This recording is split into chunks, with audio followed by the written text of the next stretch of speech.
जब चाइना ने पाकिस्तान को अंडरगारमेंट के मार्क्स भेज दिए थे, और वो भी ऐसे अंडरगारमेंट के, यूज अंडरगारमेंट्स के। अजीत डोभाल तो कह चुके हैं कि हमें युद्ध वहां लड़ना चाहिए जहां से खतरा आता है, यानी कि पाकिस्तान, जहां से आतंकवादी आते हैं, हमें वहीं पे लड़ाई लड़नी चाहिए, ना कि अपने घर में। 5000 साल से हमारे खून में है कि हम हमेशा ही अपने दुश्मन को माफ करते आए हैं। पृथ्वीराज चौहान ने मोहम्मद गौरी को 16 बार माफ कर दिया था। 17 बार क्या हुआ? पृथ्वीराज चौहान हार गए। पाकिस्तान के 4 टुकड़े होने से कोई नहीं रोक सकता।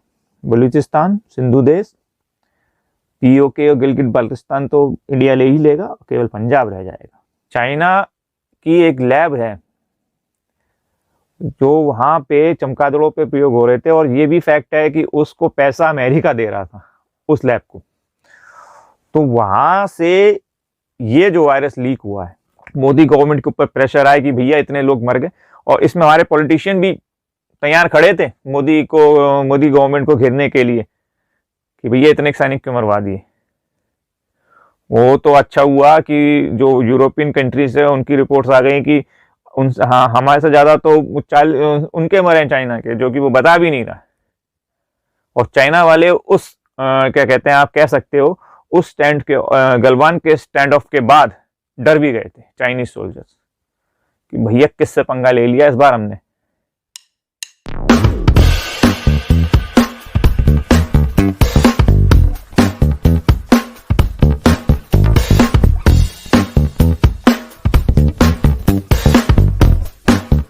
दोस्तों, बहुत से लोगों ने अभी तक मेरा चैनल सब्सक्राइब नहीं किया है, तो प्लीज़ मेरे चैनल को सब्सक्राइब कीजिए और इसमें वीडियोस को शेयर और लाइक करिए, और जो बेल आइकन है उसको दबा दिए, जिससे कि आपको फ्रेश नोटिफिकेशन देखने को मिले। नमस्कार दोस्तों, तो आज कोई रिएक्शन वीडियो नहीं लेके आए हम।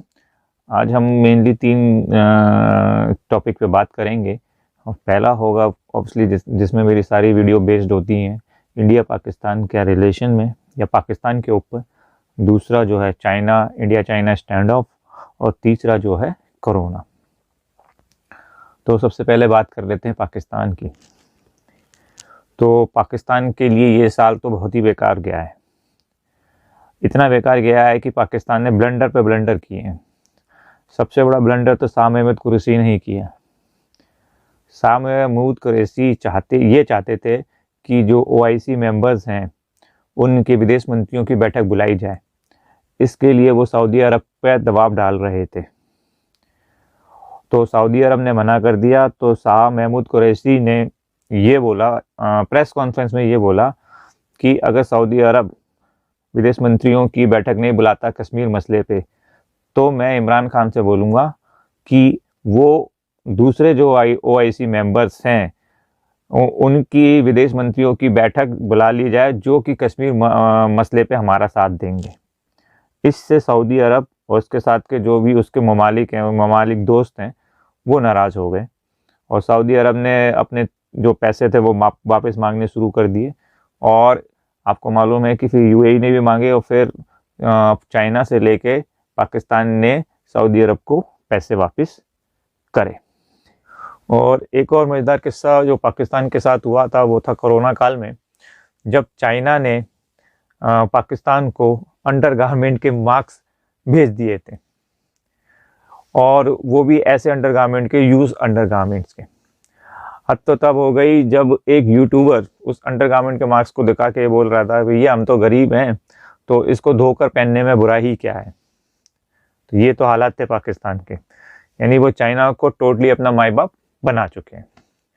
दूसरा, चाइना भी अपनी वैक्सीन बना रहा था, जो कि आपको मालूम है कोरोना की।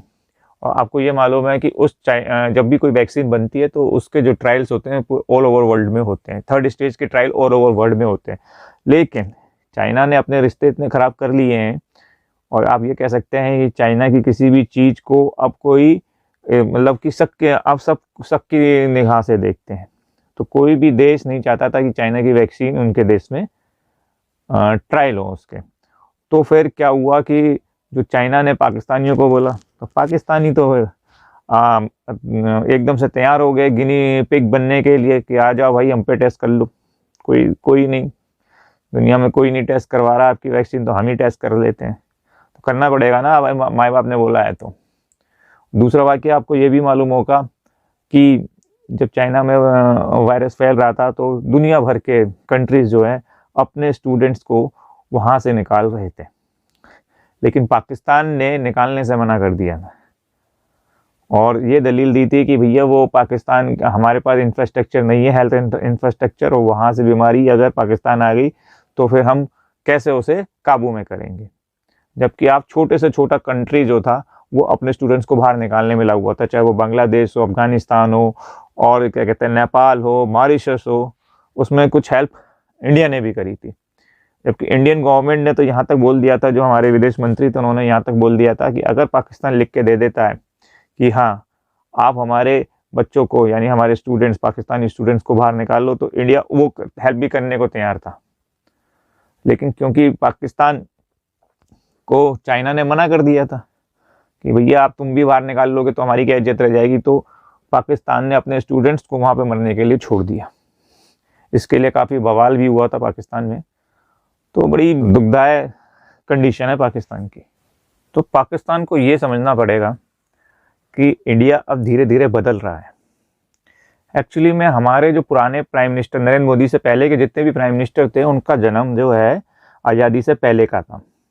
तो उनमें कहीं ना कहीं, मेरा ये मानना, उनमें कहीं ना कहीं गांधीवादी सोच हावी थी कि कोई नहीं, चलो माफ़ कर देते हैं और हमें ज़्यादा एग्रेसिव नहीं होना है। और वो उतने राइट विंग भी नहीं थे। लेकिन जैसे ही सत्ता राइट विंग के हाथों में आई और एक ऐसा आदमी के हाथ में आई जिसका जन्म आज़ादी के बाद हुआ था, हालांकि वो ऐसे स्टेट से आते हैं जहाँ गांधी जी का जन्म हुआ था, और उनमें कहीं ना कहीं मैं ये कहूँगा कि थोड़ी बहुत गांधीवादी छवि भी हमें देखने को मिलती है। तो उतना एग्रेशन हमें देखने को नहीं मिल रहा है, क्योंकि अजीत डोभाल तो कह चुके हैं कि हमें युद्ध वहाँ लड़ना चाहिए जहाँ से खतरा आता है, यानी कि पाकिस्तान, जहाँ से आतंकवादी आते हैं, हमें वहीं पे लड़ाई लड़नी चाहिए, ना कि अपने घर में। तो नरेंद्र मोदी के बाद अगर कोई प्राइम मिनिस्टर आता, वो भी राइट विंग का, तो मेरे को नहीं लगता कि गांधी जी उनके आदर्श होने वाले हैं। उनके आदर्श चंद्रशेखर आजाद या सुभाष चंद्र बोस होंगे, और फिर पाकिस्तान को पता चलेगा कि इंडिया क्या कर सकता है। और इसमें एक्चुअली में हमारे, इसमें उनकी भी गलती नहीं है हमारे लीडर्स की, क्योंकि ये हमारे खून में आए, ये 5000 साल से हमारे खून में है कि हम हमेशा ही अपने दुश्मन को माफ़ करते आए। पृथ्वीराज चौहान ने मोहम्मद गौरी को 16 बार माफ़ कर दिया था, 17 बार क्या हुआ, पृथ्वीराज चौहान हार गए। तो ये माफ़ करने की प्रकृति है ना, ये हमारे खून में है, लेकिन हमें इसे छोड़ना पड़ेगा, क्योंकि दुश्मन ये समझता नहीं है। अगर आप सोचिए, जरा इमेजिन करिए, पाकिस्तान वालों से बोल रहा हूँ, अगर इमेजिन करिए अगर इंडिया की जगह इजराइल होता आपका पड़ोसी, तो आपको लगता है ये जो चल रहा है कश्मीर का हिसाब किताब, या जो भी चल रहा है, जो आप बार बार ये काम करते हैं, आतंकवादी गतिविधियों में वो करते हैं, तो ये चलने वाला था? इजराइल कब का ख़त्म कर देता, भले ही आपके पास एटम बम, उससे कोई फ़र्क नहीं पड़ता। तो अभी भी सुधर जाइए, क्योंकि अभी तक इंडिया ने कभी भी नहीं सोचा कि पाकिस्तान के हम 4 टुकड़े कर दें। केवल ये जो है थिंक टैंक है, इंडिया का जो थिंक टैंक है, आपस में ही बात चलती रहती है, चाहे वो आप मीडिया में हो ये हो। अगर किसी दिन ये हाई लेवल पर हो गया तो आप यकीन मानिए पाकिस्तान के 4 टुकड़े होने से कोई नहीं रोक सकता।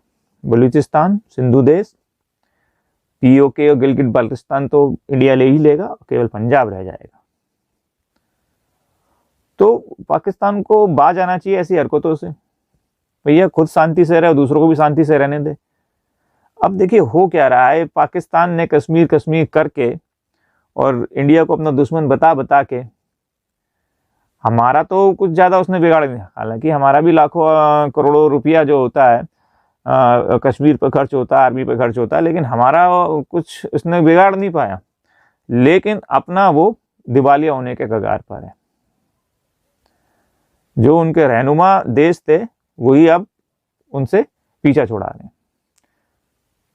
ठीक है भैया, बहुत हो गया, तुमने करना धरना कुछ है नहीं, और हर 6 महीने 3 महीने में कर्जा मांगने आ जाना है, वो कर्जा वापस होगा कि नहीं होगा ये पता नहीं। तो ये तो आप पाकिस्तान को सोचना पड़ेगा कि भैया उसे अपनी आर्मी पे पैसा लगाना है या अपने एजुकेशन सिस्टम पे पैसा लगाना है, रिसर्च एंड डेवलपमेंट में पैसा लगाना है, तो खोजना पड़ेगा। नहीं तो ये देश तो बर्बाद होने के कारण हो सकता है ये दूसरा सीरिया ना बन जाए। बात करते हैं अब कोरोना की।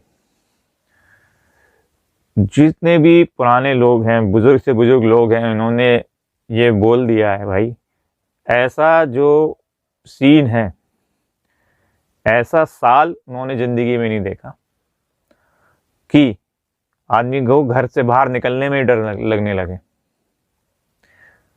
ठीक है, तो ये जो कोरोना वायरस है ये फ्लू वायरस की कैटेगरी का वायरस है, और ज़्यादातर का यही मानना है कि साइंटिस्टों का यही मानना है ये कहीं ना कहीं चाइना की करतूत है।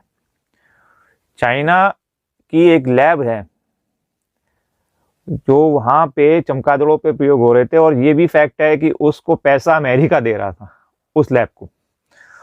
तो वहाँ से ये जो वायरस लीक हुआ है, वहाँ की जो आप कह सकते हैं एनिमल मार्केट में ये पहुंचा, और फिर ये पूरे वुहान जो है, वुहान शहर है, वहाँ से ये फिर पूरे चाइना में फैला है। और चाइना को ये बात मालूम थी कि ये वायरस कितना डेडली है, क्योंकि भैया रिसर्च हो रही तो उनको मालूम ही तो होना चाहिए, मालूम तो है ही, लेकिन ये बात उसने छुपाई और WHO ने उसका साथ दिया, और ये पूरे एक तरीके से आप कह सकते हैं पूरे विश्व में फैल गया। और मजे की बात ये है, जो सबसे सोचने वाली बात ये है कि ये वायरस का जो आप कह सकते हैं फैलने की जो रफ्तार है, वो कहीं ना कहीं शक डालती है कि इसे बनाया गया है, क्योंकि ये जो फैलने की रफ्तार इसकी जो थी वो कहीं ना कहीं आप पॉइंट कर रही थी कि ये कोई बायोलॉजिकल वेपन हो सकता है। जिस तरीके से तेजी से ये फैला है वो कोई ना कहीं ये एक बायोलॉजिकल वेपन ही कर सकता है, क्योंकि इससे खतरनाक स्वाइन फ्लू था, वो इतनी तेजी से नहीं फैला था। अब आप समझिए इस चीज को कि स्वाइन फ्लू जो था इससे ज्यादा खतरनाक है, उसका जो मोर्टेलिटी रेट है यानी डेथ रेट है वो इससे ज्यादा है, लेकिन वो इससे तेजी से नहीं फैला। तो ये बायोलॉजिकल वेपन की खासियत होती है कि वो बहुत ज्यादा तेजी से फैलते हैं, जो कोरोना वायरस में हमें देखने को मिलता है। और कोरोना वायरस के अभी तक 6 स्ट्रेन ही मिले थे, 6 से 7। अभी रिसेंटली में इंग्लैंड में एक नया स्ट्रेन मिला है। और जो फ्लू वायरस होते हैं उनकी एक खासियत ये होती है ये अपने आप को म्यूटेंट कर लेते हैं, यानी कि अपने आप के DNA के अंदर चेंज करते रहते हैं। वो जंगल की कहावत है ना, सर्वाइवल ऑफ द फिटेस्ट, जो फिट होगा वही जिंदा रहेगा, चाहे इंसान हो चाहे वायरस हो। तो वायरस अपने को जिंदा रहने के लिए फिट करता रहता है, DNA में चेंज करता रहता है। इसलिए आप ध्यान होना चाहिए कि फ्लू की कोई वैक्सीन, फ्लू की जो वैक्सीन होती है वो 6 महीने या साल भर तक ही उसकी एक तरीके से आप उसकी डेडलाइन होती है, उसके बाद उसको नया बनाना पड़ता है फ्लू की वैक्सीन को। तो अब जो वायरस की, अब जो ये कोरोना वायरस आया है इसकी जो वैक्सीन है, कह तो ये रहे हैं कि सारी स्ट्रेन पे काम करेगी, क्योंकि ऑल ओवर द वर्ल्ड में एक साथ कोलैबोरेशन करके ये बनाई गई है। ठीक, और उम्मीद यही है कि जल्दी से जल्दी ये ख़त्म हो, लेकिन हाल फिलहाल तो ये ऐसा दिख नहीं रहा है कि आप वैक्सीनेशन होने के बाद भी हमें प्रिकॉशन लेनी पड़ेगी, क्योंकि सीधी सी बात है ये जो वायरस है अपने आप को चेंज कर रहा है।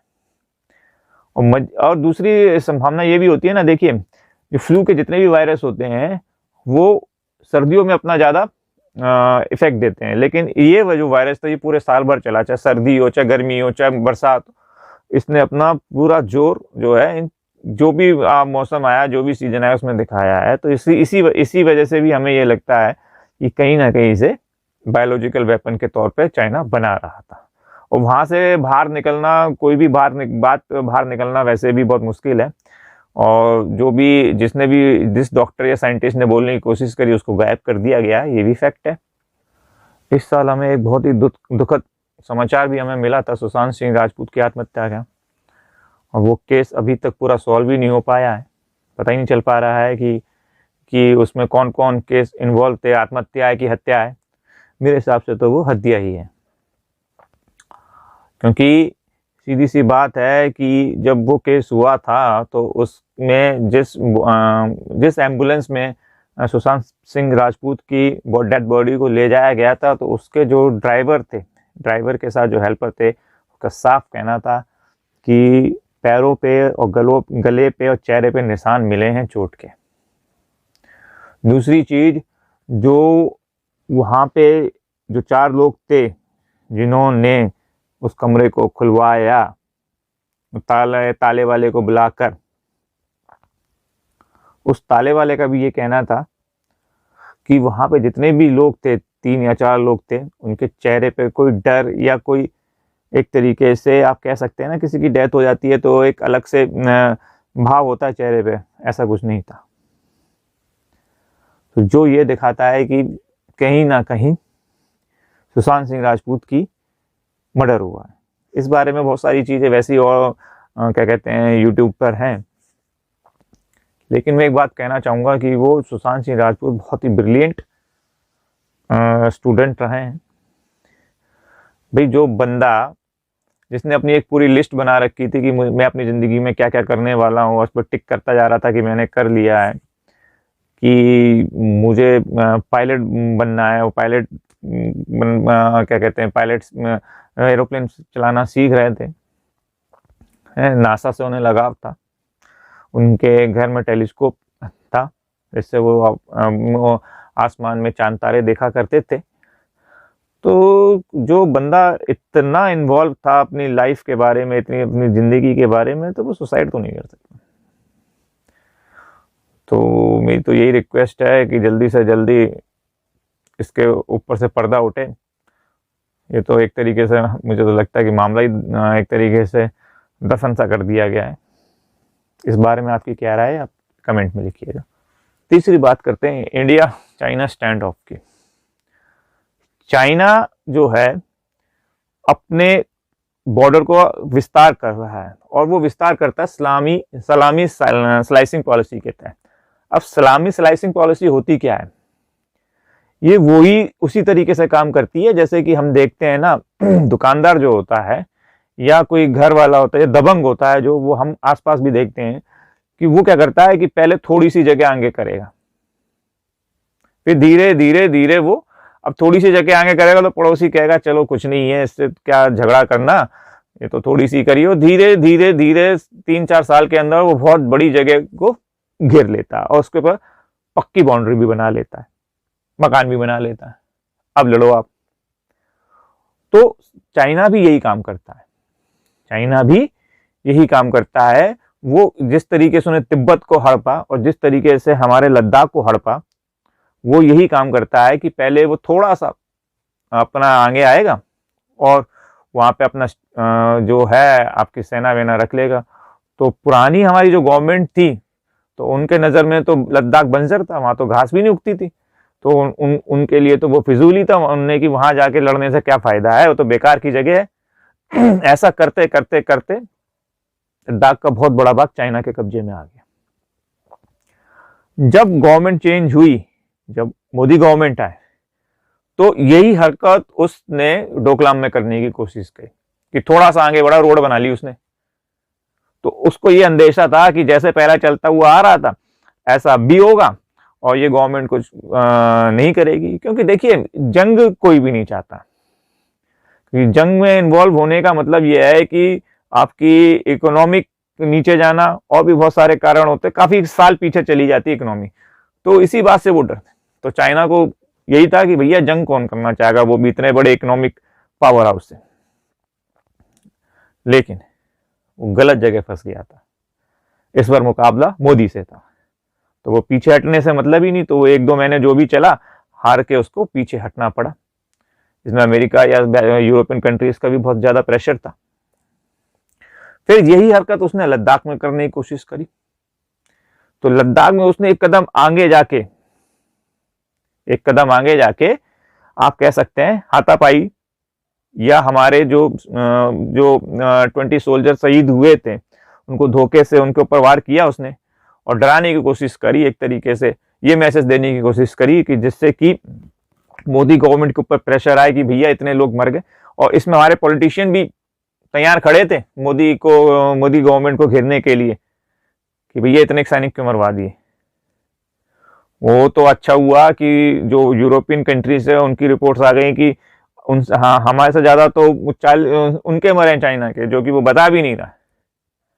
और चाइना वाले उस क्या कहते हैं, आप कह सकते हो उस स्टैंड के गलवान के स्टैंड ऑफ के बाद डर भी गए थे चाइनीज सोल्जर्स कि भैया किससे पंगा ले लिया इस बार हमने। अब जो लद्दाख है ना, जैसे सांप जो होता है ना, एक बड़ी चीज निगल लेता है, खाने की कोशिश करता है, तो फिर ना उससे निगलते बनता है ना उगलते बनता है। अब यही हालत जो आप कह सकते हैं लद्दाख में चाइना की होगी। अब वो सेफ प्लेसेस ढूंढ रहा है जिससे कि भैया अपनी नाक बचा ले वो किसी तरीके से, कि भैया यहां से निकला जाए। वो होने वाला नहीं है। तो यही 3 चीजें मेरे हिसाब से पूरे साल भर की इंपॉर्टेंट न्यूज थी जो मैंने आप लोगों के साथ शेयर करी। अगर आपको ये अच्छा लगा हो तो शेयर करिएगा और मेरे चैनल को सब्सक्राइब करिएगा।